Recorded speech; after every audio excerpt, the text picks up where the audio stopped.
अस्सलाम वालेकुम नाज़रीन, आप देख रहे हैं प्रोग्राम दो टोक। मैं हूं किरण नाज। 6 सितंबर यौम दिफा, अज़्म व हिम्मत का दिन, जुर्रत व बहादुरी का दिन, शुजाअत व कामरानी का दिन, फ़तह व नुसरत का दिन, जवानों की फ़र्ज़ शनासी का दिन, लाजवाल कुर्बानियों को याद करने का दिन, दुश्मन की साजिश को मिट्टी में मिलाने का दिन, अपने खून से आज़ादी की आबियारी करने का दिन, सब्ज़ हिलाली परचम की शान बढ़ाने का दिन, तादाद और हथियारों में कमी के बावजूद अल्लाह की मदद से दुश्मन पर गालिब आ जाने का दिन। आज वो दिन है नाज़रीन जब मक्कार दुश्मन हमेशा की तरह रात की तारीकी में पाकिस्तान की सालमियत पर हमला आवर हुआ, लेकिन पाक फ़ौज के बहादुर जवानों ने अपनी बहादुरी से दुश्मन के सारे अज़ाइम खाक में मिला दिए। चविंडा कौन भूल सकता है इसे। ये वो महाज था नाज़रीन कि जहां बरे सगीर की तारीख की टैंक्स की सबसे बड़ी जंग लड़ी गई। इस मार्के में कमोबेश 500 से ज़ायद टैंक्स इस्तेमाल हुए। ताकत के नशे में चूर भारत को अपनी अददी बरतरी पर भरोसा था उस वक्त भी, लेकिन वो भूल गया था कि दूसरी तरफ इकबाल के वो शाहीन थे जिनके लिए इकबाल ने फरमाया था कि काफिर है तो शमशीर पे करता है भरोसा, मोमिन है तो बेतेग भी लड़ता है सिपाही। और फिर दुनिया ने देखा कि हमारे जवानों ने सीनों पर बम बांधकर भारतीय टैंक्स का मुकाबला किया और चविंडा टैंक्स के सबसे बड़े कब्रिस्तान में तब्दील हो गया। मेजर अजीज भट्टी ने BRB नहर के पास सिर्फ 110 जवानों की मदद से भारत की पूरी ब्रिगेड को कई घंटों तक 1 इंच भी आगे बढ़ने नहीं दिया था। सिर्फ जमीन ही नहीं नाज़रीन, हमारे जवान आसमान से भी मौत बनकर दुश्मन पर टूट पड़े थे। वैसे तो इस पूरी जंग में ही फजा के निगहबानों ने हैबत तारी की हुई थी, लेकिन वो जो 30 सेकंड थे ना, जो दुनिया नहीं भूल पाई आज तक, जब MM आलम की जानिब से 5 भारतीय तैयारों को निशाना बनाया गया था। बहरी पासबानों की जुर्रत भी किसी से कम नहीं थी। उस जंग में पाक बहरिया के 7 जहाज़ों पर मुश्तमिल बहरी बेड़े ने अंदर घुसकर दुश्मन की बंदरगाह द्वारका पर हमला किया और रडार सिस्टम समेत अहम तंसीबात को तबाह कर दिया था। पाक फौज ने नाज़रीन उस जंग में ऐसी हिकमत अमली अपनाई कि दुश्मन के हाथ पांव फूल गए थे। भारतीय मेजर जनरल GS संधू ने अपनी किताब इसमें लिखा कि भारतीय बौखलाहट से पर्दा उठाते हुए उन्होंने लिखा कि भारतीय तैयारे जो अपनी फौज की मदद के लिए हवा में उड़े थे, उन्हीं की तबाही का सबब बने। इन तैयारों ने अपने यूनिट 20 लांसर्स के टैंक्स पर बारूद की बारिश कर दी, जिसके नतीजे में 3 टैंक्स, असलहा फराहम करने वाला ट्रक और 1 रिकवरी गाड़ी तबाह हो गई। ये अफसाने नहीं है, ये हमारी हकीकत है अल्हम्दुलिल्लाह।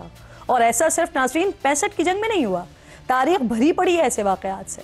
2019 की नाम नेहाद सर्जिकल स्ट्राइक, इसे कौन भूल सकता है। अभिनंदन को जिंदा गिरफ्तार किया, वो तो भारतीयों की खुशबख्ती थी कि दूसरा तैयारा पाकिस्तान की हुदूद में नहीं गिरा, वरना दूसरा पायलट भी हमारे शिकंजे में तो होना था। मार्का हक को तो अभी साल भी पूरा नहीं हुआ है। फील्ड मार्शल सैयद आसिम मुनीर की हिकमत अमली, जवानों का जज्बा और अल्लाह की मदद पाकिस्तान से 7 गुना बड़े दुश्मन को सिर्फ 4 रोज़ में घुटनों पर ले आई थी। पाकिस्तान ने भारतीय फ़ज़ाइया के न सिर्फ 6 तैयारों को निशाना बनाया, बल्कि दिफाई सिस्टम S-400 को तबाह करके भारतीय गुरूर को भी खाक में मिला दिया था। भारत के अंदर घुसकर कई एयरपोर्ट्स और अड्डों को निशाना बनाया था। और मैं बार बार कहती हूँ कि बहुत सी ऐसी बातें हैं जो मैं नहीं बता सकती। नुकसान इतना बड़ा था ना नाज़रीन कि भारत को 2 दिन तक अपनी फ़ज़ाइयों को ग्राउंड रखना पड़ा था। राफेल के जिसकी टेक्नोलॉजी का पूरी दुनिया में डंका बजता था, भारत ने अपनी नाअहलियों से इसकी भी इज्जत को खाक में मिला दिया। और फिर ये तारीख का हिस्सा है कि भारत ने अमेरिका से हाथ जोड़कर जंग रोकने की दरख्वास्त की। आलमी मीडिया से लेकर आलमी रहनुमाओं तक सब ने भारतीय नाकामियों और पाकिस्तानी कामयाबियों का अल्हम्दुलिल्लाह एतराफ़ किया, बल्कि ट्रंप तो 50 बार इसका क्रेडिट ही ले चुके हैं कि उन्होंने भारतीय इल्तिजा पर जंगबंदी में किरदार अदा किया। आज का दिन बड़ा अहम है, तो फिर कोई और बात नहीं करनी चाहिए। इसी सिलसिले में मेरे इंतहाई मोअज़्ज़ज़ मेहमान हैं, आज सर्विसेज से ही मेरे साथ मौजूद हैं, जिन्होंने सर्व किया है, और उन्हीं से ही ये सारी चीज़ें ज़रा मज़ीद जानते हैं, मज़ीद बात करते हैं। प्रोग्राम में मेरे साथ एयर कमोडोर खालिद चिश्ती साहब ज्वाइन कर रहे हैं, मैं आपकी शुक्रगुजार हूँ। मेजर जनरल जाहिद महमूद साहब मेरे साथ मौजूद हैं, रियल एडमिरल फैसल शाह साहब मौजूद हैं। आप तीनों मुअज़्ज़ज़ मेहमानों की, इंतहाई मुअज़्ज़ज़ मेहमानों की मैं बेहद शुक्रगुजार हूँ कि आज का ये बड़ा ख़ास दिन और ख़ास गुफ्तगू के लिए ही ये तीनों मेहमान आज स्टूडियो में मेरे साथ मौजूद हैं। खालिद साहब, जरा आपसे बात का आगाज करते हैं सर। मैंने कई भारतीय जो दिफाई तज्जियाकार हैं उनको बातें करते हुए सुना, और जिस वक्त ये अभी जो रीसेंट पास्ट हुआ है उसके लिए कहते रहे कि जी पाकिस्तान की कामयाबी में जो बहुत बड़ा किरदार अदा किया ना, वो जी चाइना की तरफ से टेक्नोलॉजी थी, उसने बहुत बड़ा रोल प्ले किया, जिसकी वजह से पाकिस्तान को एक तो वो मानते नहीं, और अगर जब मानते हैं तो फिर चाइना को क्रेडिट देते हैं। लेकिन सर जब ये 65 की जंग हुई 6 सितंबर का दिन, तो उसमें जो एमएम आलम ने जिस तरह से जहाज गिराए, तो इससे तो ये साबित होता है कि बेसिकली टेक्नोलॉजीज मैटर नहीं करती, प्रोफेशनलिज्म मैटर करता है, वो चाहे 65 का मार्का हो, वो चाहे आज का मार्का हो। सर बहुत शुक्रिया किरण, आपने मुझे इनवाइट किया है। ये मैं अभी अमेरिका और कनाडा के विज़िट से अभी वापस आए, और वहाँ भी मेरे साथ एक सवाल हुआ था, और 6 जर्नलिस्ट थे जिन्होंने पंजाबी में मेरे से कहा कि ये तो चाइना की तरफ से सारा जो सपोर्ट आपको मिली उसकी वजह से जीत हुई थी। तो मैंने जो जवाब उनको दिया था वो आपको भी पेश करता हूँ। मैंने उनसे कहा था कि अगर मेरा किसी एक कंपनी की मेरी हो, और मेरी कंपनी का बैट कोहली या तेंदुलकर लेकर चले जाएं क्रिकेट मैच खेलने और वो सेंचुरी बना दें, तो मैं खड़ा होकर नहीं कहूँगा कि वो सेंचुरी मैंने बनाई थी, वो तेंदुलकर नहीं बनाई है या कोहली नहीं बनाई है, क्योंकि वो कोहली है इसलिए उसने बनाई है। बैट हर एक इस्तेमाल करता है। दुनिया में फाइटर जहाज़ राफेल इस वक्त तकरीबन 8 मुल्कों के पास हैं। आज तक कहीं शूट डाउन नहीं हुआ, आज तक 9 क्रैश हुए हैं, आज तक शूट डाउन नहीं हुआ, वैसे एक्सीडेंट्स हुए हैं।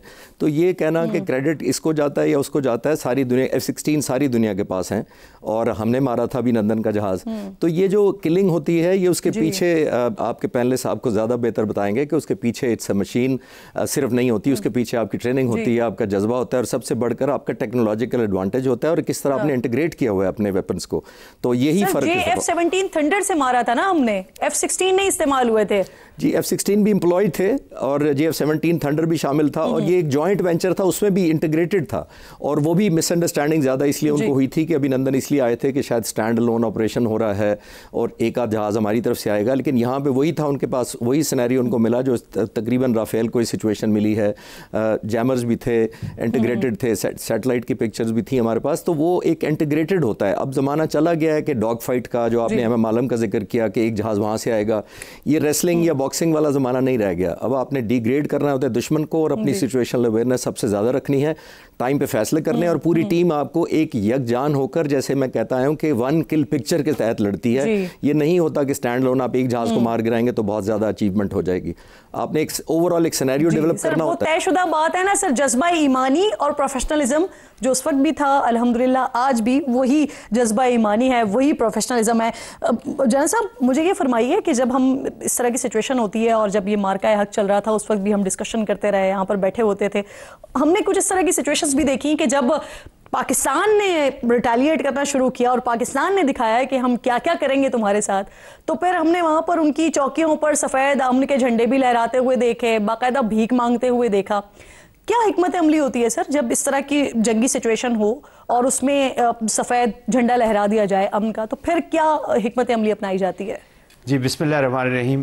किरण, पहले तो thank you very much for the invite. मेरा चिश्ती साहब को और फैसल साहब को भी बहुत सलाम। और सबसे पहले कि हम इस मौजू पे बात करें और जो आपने सवाल किया है, आई थिंक सबसे पहले तो हम जो शहदाए पाकिस्तान हैं, ख़ास तौर पे जो तहरीक पाकिस्तान में जिन लोगों ने शहादतें की, फिर 1947 ऑनवर्ड और आज तक जो शहादतों की ये दास्तान है, तो हमें फ़ख्र है कि उस कौम के बेटे हैं कि जिसकी जो तारीख़ है उसके शहदा के खून से लिखी जा रही है। और शहदा की तमाम फैमिलीज़ के साथ टुडे वी स्टैंड और वी ओ देम एवरीथिंग। जी, ये शहदा की जो भी फैमिलीज़ हैं, उनके पेरेंट्स हैं, उनके बच्चे रह गए हैं, तो उनका एक कर्ज हमारे ज़िम्मा है, वो हमें ये ज़हन में रखना चाहिए कि वो हमने पूरा करना है। अभी आपने जो सवाल किया कि ये क्या हिकमत अमली होती है, देखिए किसी भी मिलिट्री कमांडर का जब वो अपने नेशनल ऑब्जेक्टिव्स को अचीव करने के लिए मिलिट्री एक्शन करता है, तो उसका सबसे बड़ा ख्वाब होता है to embarrass the opponents military. और अल्लाह सुब्हाना ताला ने हमेशा पाकिस्तान को कामयाबी दी है, लेकिन ये जो मार्का हक था और बुनियानुल मरसूस का जो रिस्पॉन्स है, ये पाकिस्तान की डिफेंस और पाकिस्तान की कैपेबिलिटीज़ का एक खूबसूरत कॉम्बो जिसको कहते हैं ना, उसकी एप्लीकेशन थी, जहाँ पे हमारी पॉलिटिकल मिलिट्री लीडरशिप तमाम एक एक चीज़ के साथ।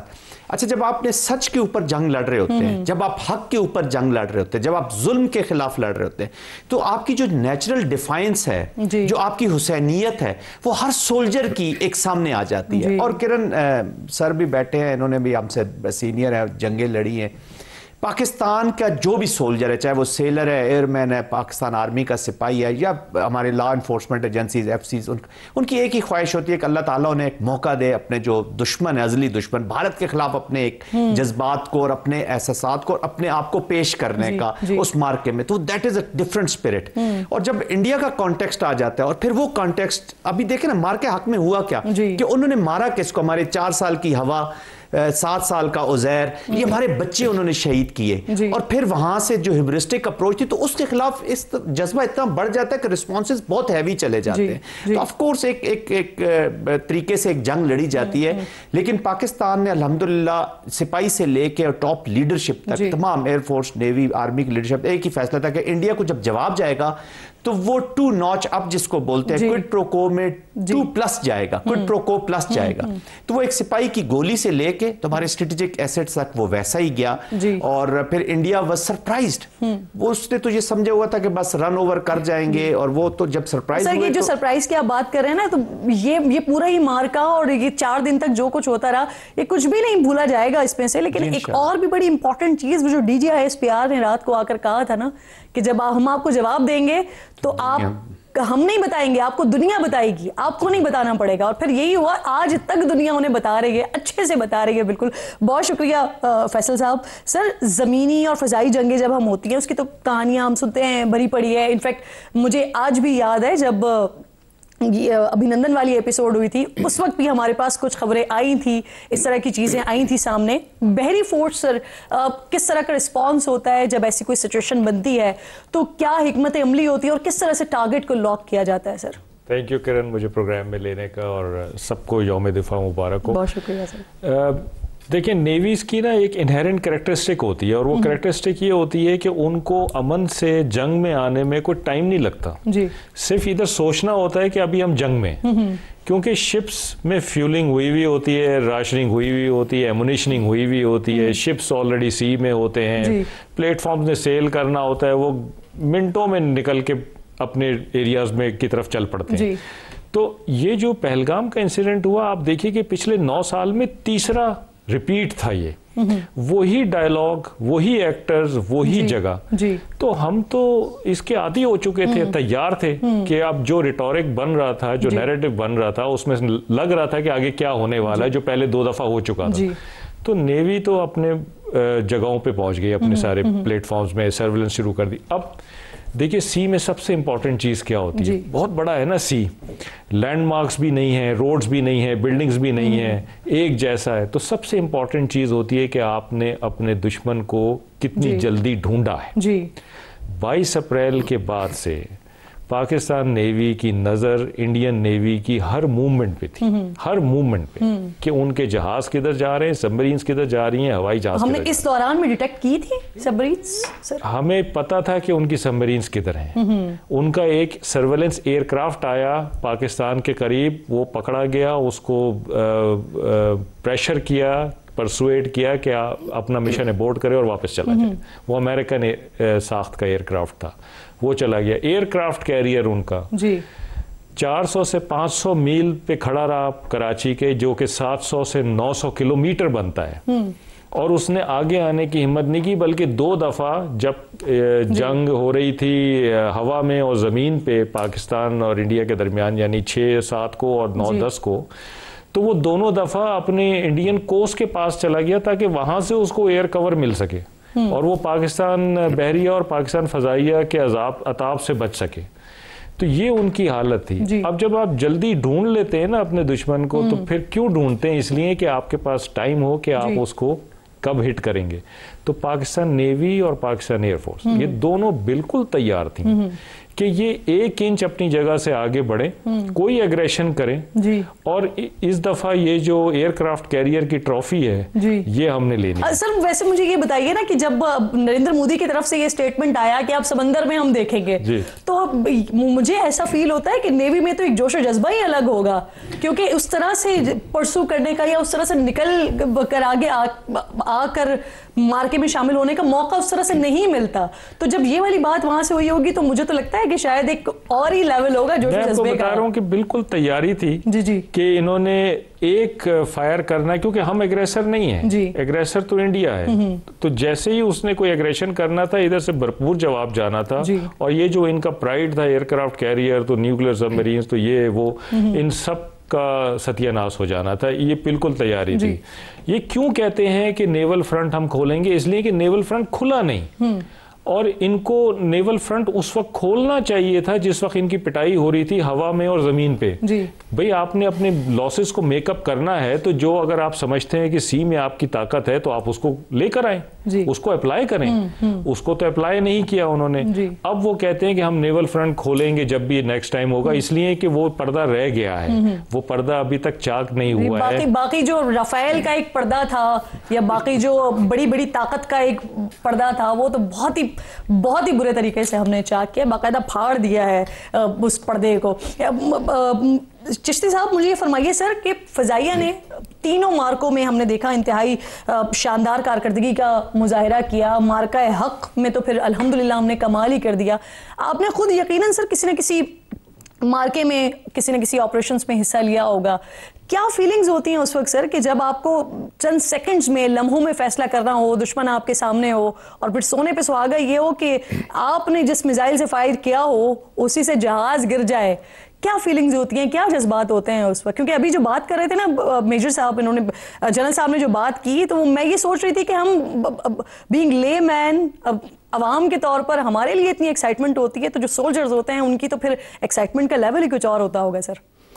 किरण, आपकी इजाज़त से मैं एक एडमिरल अफजल की बात में एक एडिशन करना चाहता हूँ। उन्होंने जो एयरफोर्स के बारे में बात की, क्योंकि मुझे इस कॉम्बैट या वॉर के बाद एक दफ़ा फिर ऑपरेशंस रूम और एयर हेडक्वार्टर विज़िट करने का एजाज़ हासिल हुआ, तो मुझे ये कंफर्म किया गया कि पाक फ़िज़ाइया ने पाकिस्तान बहरिया को ये कंफर्म किया हुआ था कि जो एयरक्राफ्ट उनका एयरक्राफ्ट कैरियर एयरक्राफ्ट विक्रांत है, आपके अपने प्लान्स होंगे, लेकिन वी अश्योर यू, अल्लाह की ब्लेसिंग से वी अश्योर यू कि जितना भी वो डिप्लॉय करने की हिम्मत करेंगे। पीएफ स्टैंड लोन हमारा एक स्क्वाड पूरा रेडी था उसको नॉकआउट करने के लिए, और ये ज़ाहिर है वो सिर्फ नेवी ने नहीं करना था, पाक फ़िज़ाइया ने ऑल आउट सपोर्ट करना था अपनी तरफ से। अल्लाह की ब्लेसिंग के बाद ये अश्योर्ड स्क्वाड था, वो उनका काम ही सिर्फ ये था कि जिस दिन एयरक्राफ्ट कैरियर समंदर में हमारे करीब किसी थ्रेटनिंग पोजीशन पे लाया जाएगा उसको टारगेट कर लिया जाएगा। एक बात। दूसरी जो आपने पूछी कि जज्बा कैसा होता है, देखिए एज ए नौजवान अफसर बहुत सारे कॉम्बैट वॉर में तो नहीं, बट ऐसी इंगेजमेंट्स कई ज़िंदगी में आती हैं। फॉर एग्जांपल मैं आपको दो वाक़यात बता सकता हूँ कि एक वो था जब पाकिस्तान का न्यूक्लियर प्लांट कहूटा में जब डेवलप हो रहा था, बहुत दफ़ा हुआ थ्रेट हुई, हमें चैलेंज किया गया। ऑब्वियसली हमने चैलेंज किया हवा में जाकर, वो बाज़ दफ़ा फेक होती थी, बाज़ दफ़ा कोई अटैम्प्ट होती थी। एक दो दफ़ा तो कंसर्टेड एफर्ट्स भी हुई, जो हमें बाद में बताया गया कि वो कॉल ऑफ कर दिया गया मिशन, लेकिन अटैम्प्ट पूरी की गई थी। दूसरा, सोवियत यूनियन ने जब इन्वेड किया हुआ था अफगानिस्तान में, तो मेरी ड्यूटी उन दिनों पेशावर में थी। पेशावर पहला स्क्वाड, पहला यानी फ्रंट बेस था जिसने फेस करना था। तो सोवियत यूनियन के जहाज़ उस वक्त बहुत पेनिट्रेट करके आते थे पाकिस्तान में, अटैम्प्ट करते थे, तो हम जाके चैलेंज करते थे। और बिल्कुल आपने सही कहा, और जनरल साहब ने भी बड़ा कहा कि एक जज्बा होता है। सबसे ज़्यादा जो किरण इसके अंदर देखना होता है ना, आपकी जो इंस्पिरेशन होती है सिर्फ शहीद होने की नहीं होती। मैं अक्सर लोगों को लाइटर नोट पे कहता हूं कि I want to die for my country, but I would like my enemy to die for his country first. तो ऑब्वियसली एक जज्बा होता है कि आपने ये जज्बा होता ज़रूर है, लेकिन आप चाहते हैं कि कोई भी ऐसी मैली डिज़ाइन के साथ अगर आपकी तरफ आए, तो सबसे ज़्यादा हमारे जहन में ये होता है, दोनों सीनियर ऑफिसर्स मेरे से एग्री करेंगे कि मैं हमेशा कहता आया हूँ कि देखिए, जब आपकी कॉज जस्टिफाइड होती है तो आपकी वॉर जस्टिफाइड होती है, और अगर आपकी वॉर जस्टिफाइड होती है तो आपकी आर्म फोर्सेस की परफॉर्मेंस जस्टिफाइड होती है। अल्हम्दुलिल्लाह आपने देखा कि हमारा पता था कि हमने कोई एग्रेशन नहीं की, किसी को हेजमनी नहीं हमने रीजनल मेंटेन करनी थी, हमने किसी को रेलेवेंस नहीं दिखानी थी दुनिया में, हमने सेल्फ डिफेंस करना था। सेल्फ डिफेंस जो भी मुल्क करता है उसको बहुत बड़े चैलेंजेस का सामना होता है, ना उसको वक्त का पता होता है कि कहाँ वॉर शुरू होगी, ना उसको टाइम का पता होता है, ना उसको इंटेंसिटी पता होती है, और ना आपको डिज़ाइन पता होता है। तो तीनों सर्विसेज ने और ख़ास तौर पे पाक फ़िज़ाइया ने बहुत हाई अलर्ट रहकर ये ड्यूटी कितने दिनों दी, सिर्फ 6 से 8 घंटे के दौरान जब ये हुआ था पहलगाम और हिंदुस्तान के प्राइम मिनिस्टर ने कहा था कि हम सबक सिखाएंगे, तो 6 to 8 आवर्स पाक फ़िज़ाइया अपनी वॉर डिप्लॉयमेंट पर चली गई हुई थी। तो ये रेडीनेस का हमारा आलम था। और उसके बाद जो आपने देखा रेस्ट इज़ हिस्ट्री। और उसके मोस्ट इंपॉर्टेंट बात जो आपने कहा ना कि लोग जब आपकी कॉज जस्टिफाइड होती है, जिसका मैं जिक्र कर रहा था, तो वॉर जस्टिफाइड भी हुई और अल्हम्दुलिल्लाह परफॉर्मेंस भी आपने देखा लोगों की और हमारे आर्म फोर्सेस की, fully backed by the people of Pakistan. मैं पाकिस्तान के लोगों को इधर ट्रिब्यूट और सलाम पेश करना चाहूँगा जिन्होंने आर्म फोर्सेस को ऑल आउट सपोर्ट किया और जंग को ऐसा लिया कि जैसे कोई प्रेशर वाली बात है ही नहीं। ये बहुत बड़े कमाल की बात है। दुनिया में कम ही कौमें ऐसी होती हैं जो इस तरह बहादुरी दिखाती हैं। बिल्कुल आप दुरुस्त कह रहे हैं। और क्या हिकमत अमली में पाकिस्तान की और भारत की, इस पर बात करने के मेरे तीनों मौजूद मेहमान साथ ही मौजूद हैं। एक छोटा सा ब्रेक लीजिए, ब्रेक के बाद वापस आते हैं। यौम दिफा मुबारक।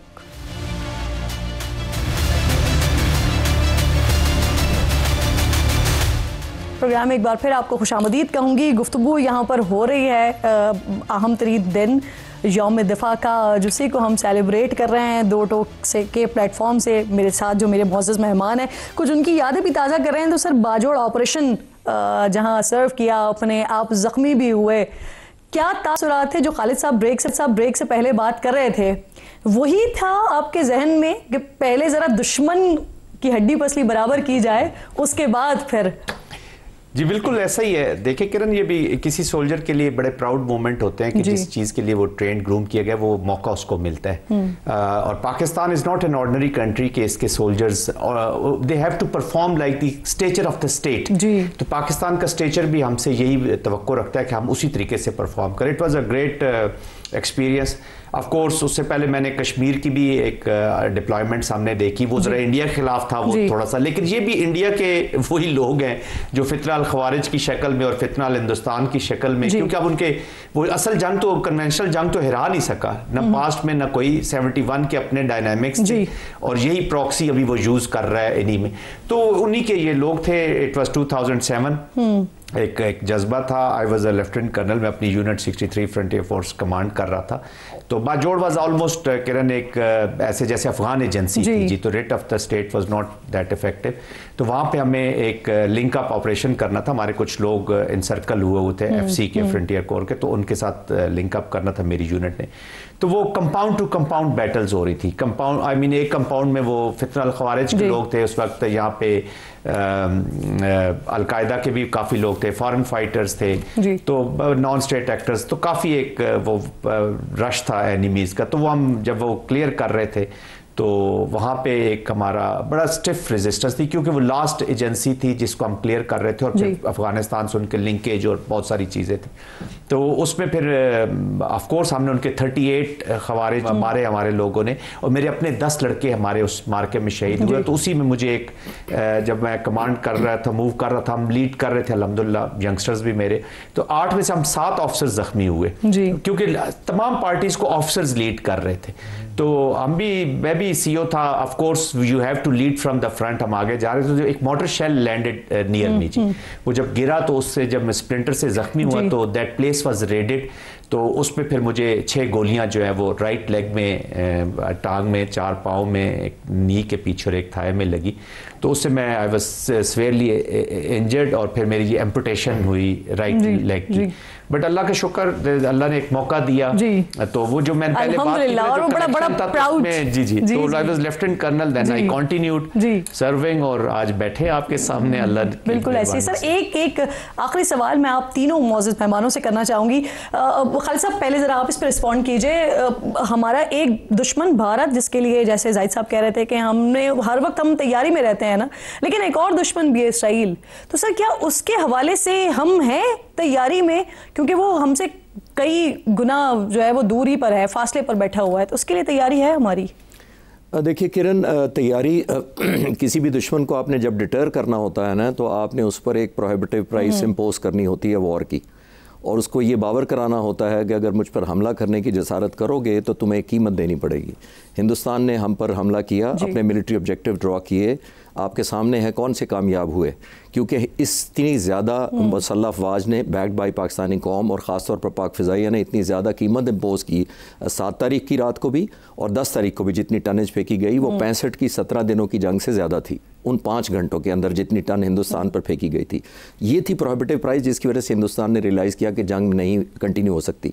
अब coming back to your question के इसराइल के खिलाफ, इसराइल को ये मालूम है और आज का नहीं है, मैं 30-40 साल पुरानी बातें कर रहा हूँ कि जब न्यूक्लियर प्लांट हम डिफेंड किया करते थे तो रिजॉल्व हमें क्लियर था। पाक फ़िज़ाई ने उस वक्त भी क्लियर किया था कि अगर हमारे न्यूक्लियर प्लांट पर हमला हुआ तो हम चाहे one side one way ticket हो, हमारे पायलट्स भी जाकर यही करेंगे, रेसिप्रोकेट करेंगे। और इसराइल आज तक जो मैली आंख से उठा नहीं सका आंख, वो सबसे बड़ी वजह यही है कि उनको एक प्राइस टैग पता है। बाकी मुल्कों में आप देखें उन्होंने क्या नहीं किया, मिडल ईस्ट अपने नेबरिंग कंट्रीज़ में क्या नहीं किया, गाज़ा में क्या नहीं हो, क्योंकि प्रोहिबिटिव प्राइस नहीं है। उस वक्त हमारे पास इंटेलिजेंस थी सर, खतरा था हमारे पास कि इसराइल ऐसा कुछ कर सकता है? जी, अटेम्प्ट्स भी हुई थी, ऑन रिकॉर्ड है, वो उससे ज़्यादा शायद मैं डाटा ना बता सकूं कि अटेम्प्ट्स भी हुई थी, हम हवा में भी थे और जाहिर है हमें बताया गया था बाद में, क्योंकि हम नौजवान अफसर थे, हमें सीनियर लेवल की तो इन्फॉर्मेशन नहीं थी, बट हम क्योंकि टेक ऑफ किया था हमने इमरजेंसी में, पूरा पाकिस्तान हमने कवर किया था कि कोई भी इधर से आएगा समंदर की तरफ से लेकर नॉर्थ तक हम इंटरसेप्ट करेंगे और पहुँचने नहीं देंगे न्यूक्लियर प्लांट तक। और उसके बाद ये हमें बताया गया था, हमने सीनियर से पूछा था कि क्या हुआ, हम वापस लैंड कर गए, तो हमें बताया गया था कि उन्होंने मिशन अपना कॉल ऑफ कर दिया था पीएफ की रेडीनेस को देखकर। तो जैसे मैंने कहा कि प्राइस टैग एक साथ जब अटैच करते हैं तो फिर आपका दुश्मन हिम्मत नहीं करता, जो कमजोरियत होती है वो सबसे ज्यादा खुद जारियत खुद इनवाइट करती है। हमारी तैयारी है इसराइल के हवाले से भी? देखिए, अगर सी की आप बात करती हैं तो इजराइल की नेवी तो इस काबिल नहीं है कि वो पाकिस्तान नेवी का मुकाबला कर सके। जब इंडिया की नेवी जो 6 गुना बड़ी अपने आप को कहती है पाकिस्तान से, जो नेट सिक्योरिटी प्रोवाइडर बनना चाहती है इंडियन ओशन में, जो ब्लू वाटर नेवी कहती है अपने आप को, उसकी हिम्मत नहीं हुई कि वो 1 इंच आगे बढ़ सके और ये सी फ्रंट खोल सके, तो इजराइल की नेवी का तो कोई हाल नहीं है पाकिस्तान नेवी के सामने। सर जी किरण, देखिए इजराइल की जो एप्लीकेशन है वो बनानुल मरसूस में भी महसूस की गई है, तो वो कोलैबोरेट कर रहे हैं, हिंदू ज़ायनिज़्म और जूइश ज़ायनिज़्म की कोलैबोरेशन है जी। तो डायरेक्टली तो देखें पाकिस्तान के बारे में कुछ मिस परसेप्शंस क्रिएट की गई बाय इंडिया इजराइल के कॉन्टेक्स्ट में, उनको जो बताया जाता है कि पाकिस्तान के उनके खिलाफ अज़ाइम कोई नहीं है, लेकिन पाकिस्तान के ऊपर जो भी एप्लीकेशन आएगी डायरेक्टली और इनडायरेक्टली, चाहे वो फ्रेंड्स के थ्रू आए या डायरेक्टली आए, तो वो फॉर दैट मैटर इजराइल हो या कोई भी दुनिया का मुल्क हो, Pakistan is a sovereign country, Pakistan is a nuclear country. और डिफाइंस मैंने पहले सवाल के जवाब में बता दिया कि हमारे खून के अंदर रची बसी, बिल्कुल ऐसे ही, तो वो इजराइल हो, ए हो, बी हो, सी हो, डी हो, या इजराइल का मोदी हो, या सबको पाकिस्तान जो है वो हमेशा रेडी। एक छोटा सा ब्रेक लीजिए नाज़रीन, ब्रेक के बाद जब वापस आते हैं तो खालिद चिश्ती साहब ने बड़ी इंपॉर्टेंट बात की थी कि जो सोल्जर होता है ना उसकी ख्वाहिश होती है शहादत की, लेकिन उससे पहले उसकी ये ख्वाहिश होती है जो दुश्मन है उसका पहले कलाकुमा किया जाए। तो मैं वापस आऊंगी तो जानूंगी आपसे, ब्रेक लीजिए नाज़रीन।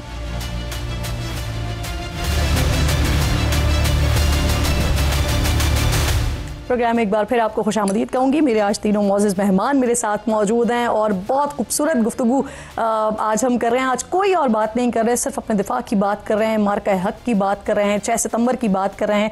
और तीनों ऐसे लोग मौजूद हैं हमारे साथ, सीनियर ऑफिसर्स जिन्होंने सर्व किया हुआ है, जो इन सारी सिचुएशंस को बहुत अच्छे तरीके से समझते हैं। जनरल साहब मुझे ये फरमाइए, हमने ये कहानियाँ सुनी हैं, BRB नहर की कहानी सुनी हमने, इसके अलावा चविंडा के महाज के बारे में हमने बड़ी बातें सुनी, लेकिन आप लोगों ने इसको केस स्टडी के तौर पर देखा। क्या फ़र्क पाया सर आपने पाकिस्तान की जो जंगी हिकमत अमली होती है उसमें और भारत की जंगी हिकमत अमली में? जी देखिए किरण, आप चविंडा को देख लें और अभी ये जो बुनियानुल मरसूस हुआ है इसमें देख लें उनकी डिप्लॉयमेंट। अब मैं वो एक तो ह्यूरिस्टिक अप्रोच है उनकी, और हर दफ़ा वो ये समझ के आते हैं कि हम जितनी बड़ी ताकत के साथ जाएंगे उतनी ही ताकत के साथ हम इनको रोनते चले जाएंगे और एक तरनवाला साबित होगा।